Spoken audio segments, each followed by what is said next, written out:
உங்க அப்பா பத்தி சொல்லட்டுமா?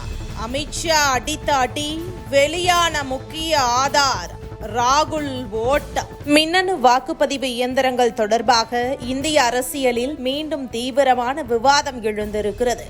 இவ்வியந்திரங்களை நாட்டில் முதன்முறையாக அறிமுகப்படுத்தியவர் முன்னாள் பிரதமர் ராஜீவ்காந்தி என்பதும் குறிப்பிடத்தக்கது. ஆனால் இன்று அதே ராஜீவ்காந்தியின் மகனான காங்கிரஸ் தலைவர் ராகுல் காந்தி மற்றும் அவருடைய கட்சி மின்னணு வாக்குப்பதிவு இயந்திரங்கள் மற்றும் விவிபேட் முறைகள் மீது சந்தேகங்களை எழுப்பி தேர்தல் முறைகேடு நடைபெறுவதாக குற்றச்சாட்டுகளை முன்வைத்து வருகின்றனர்.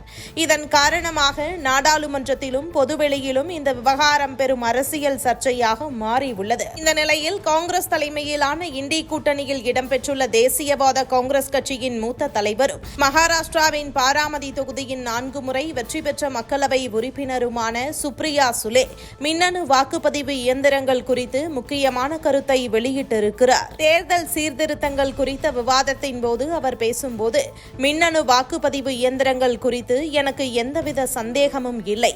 நானே அதே இயந்திரத்தின் மூலம் 4 முறை மக்களவை உறுப்பினராக தேர்ந்தெடுக்கப்பட்டிருக்கிறேன். எனவே இவிஎம் அல்லது விவிபேட் இயந்திரங்களை நான் கேள்விக்கு உள்ளாக்க மாட்டேன் என்று தெளிவாக கூறினார். இதன் மூலம் கூட்டணிக்குள் இருந்தாலும் இவிஎம் குறித்த விவகாரத்தில் அவர் தனிப்பட்ட நிலைப்பாட்டை தெளிவுபடுத்தினார். மேலும் அவர் தனது கருத்தில், நான் மின்னணு வாக்குப்பதிவு இயந்திரங்களுக்கு எதிராக பேசவில்லை.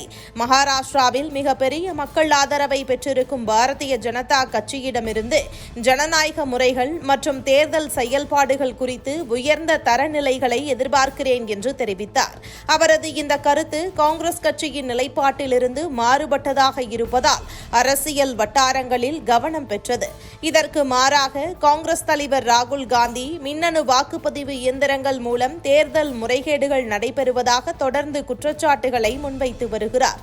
தேர்தல் ஆணையத்தை பாரதிய ஜனதா கட்சி தங்களுக்கு சாதகமாக வழிநடத்த பயன்படுத்துகிறது என்றும் இதனால் இந்திய ஜனநாயகம் சேதமடைந்து வருகிறது என்றும் அவர் குற்றம் சாட்டினார். மேலும் தேர்தல் ஆணையர்களை நியமிக்கும் தேர்வு குழுவிலிருந்து இந்திய தலைமை நீதிபதி நீக்கப்பட்டதை அவர் கடுமையாக விமர்சித்தார். ராகுல் காந்தியின் இந்த குற்றச்சாட்டுகளுக்கு மத்திய உள்துறை அமைச்சர் அமித்ஷா கடுமையான பதிலடி கொடுத்தார். அவர் பேசுகையில், மின்னணு வாக்குப்பதிவு இயந்திரங்களை நாட்டில் அறிமுகப்படுத்தியது முன்னாள் பிரதமர் ராஜீவ் காந்தி தான். ஆனால் இன்று அவரது மகனும் அவரது கட்சியும் தான் அதையே எதிர்த்து சந்தேகங்களை எழுப்புகின்றனர் என்று கூறினார். மேலும் இவிஎம் மூலம் நடத்தப்பட்ட முதல் பொது தேர்தலில் காங்கிரஸ் கட்சியே வெற்றி பெற்றது என்றும் அவர் நினைவூட்டினார். அமித்ஷா தொடர்ந்து 2004ஆம் ஆண்டு மின்னணு வாக்குப்பதிவு இயந்திரங்கள் மூலம் நடைபெற்ற தேர்தலில் காங்கிரஸ் வெற்றி பெற்று மன்மோகன் சிங் பிரதமராக பொறுப்பேற்றார். ஆனால் அதற்கு 10 ஆண்டுகளுக்கு பிறகு 2014ஆம் ஆண்டு பாஜக வெற்றி பெற்றது. காங்கிரஸ் கட்சி இவிஎம் குறித்து சந்தேகங்களை எழுப்பத் தொடங்கியது என்றும் விமர்சித்தார்.